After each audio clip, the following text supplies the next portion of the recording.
Hey, it's Darlene, and today I'm working on a one-page layout.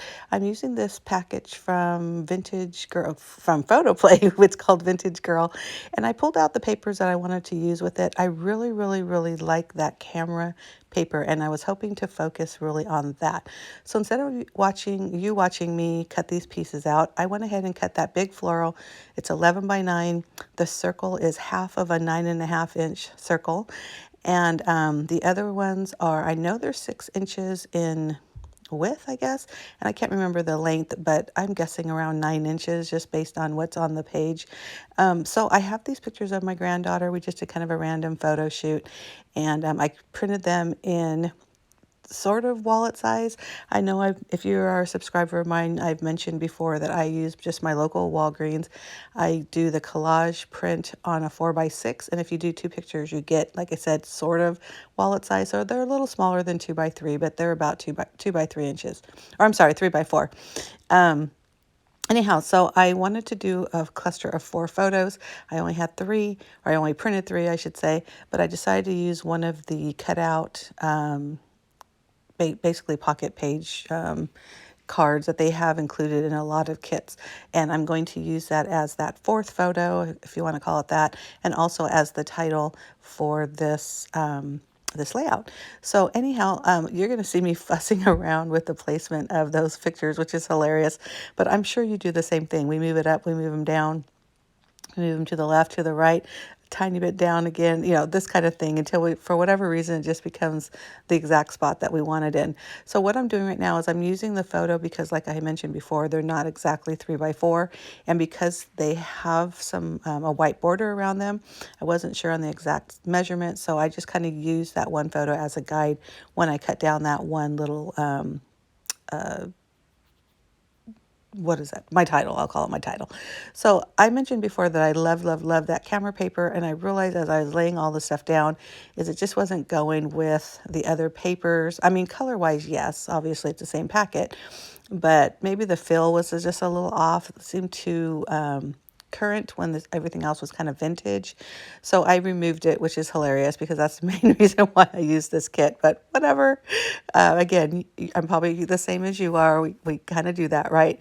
The layout talks to us as we're creating it. So here again, like I mentioned, I'm just moving and turning it and this and that. I had already adhered the paper down, so now I'm just adhering the photos. I am using my T-square ruler to sort of put those on straight, and I say sort of because I don't care what I use, I never seem to have things straight. Normally, I purposely tilt them, but this time I really did want them straight-ish.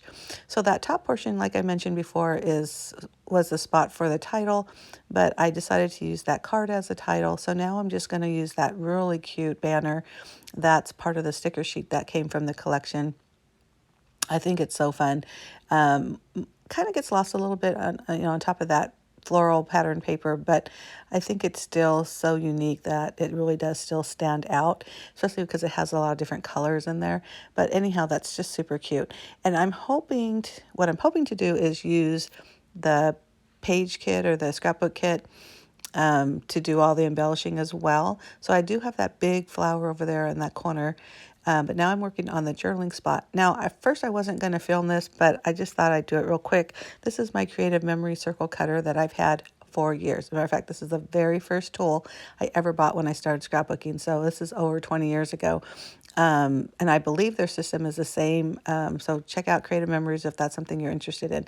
That little mat that I just pointed out, I bought that at the Dollar Tree. Best $1.25 I've ever spent. I use that all the time. It's small and it's convenient. You just pull it in and out. I keep it on my desk all the time. I'm so glad I found that. So you probably noticed that that black piece didn't fully cover the or didn't fully mat the white, but that's okay because I wasn't going to use the entire circle, and I knew that going in, and I wanted to use a scrap piece of paper and just happened to be at my desk.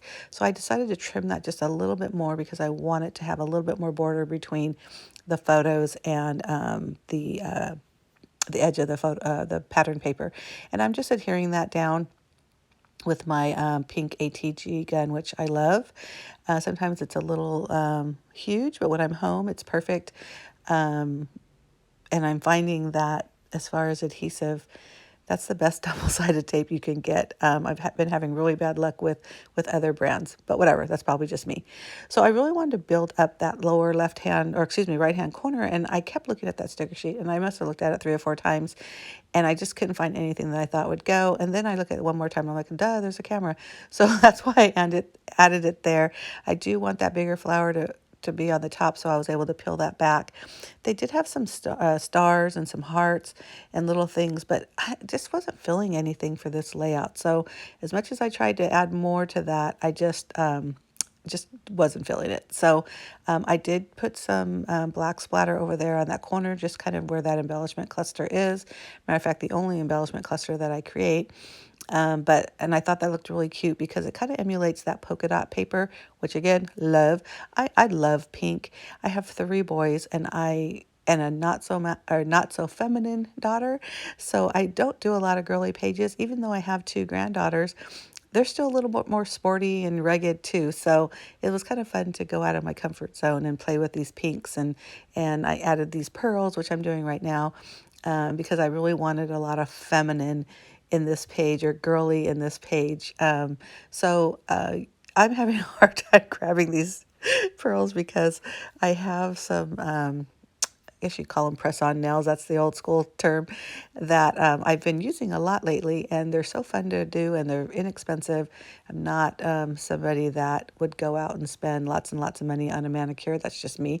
So yeah, I did decide to use my little picker-upper tool, but then, I've said many a times my favorite tool is my fingers. So, but it was kind of funny because they were kind of getting trapped underneath my nails, but it all worked out. So I added some pearls to, like I said, that lower right-hand corner, and also just here and there on that banner up on that upper left-hand corner.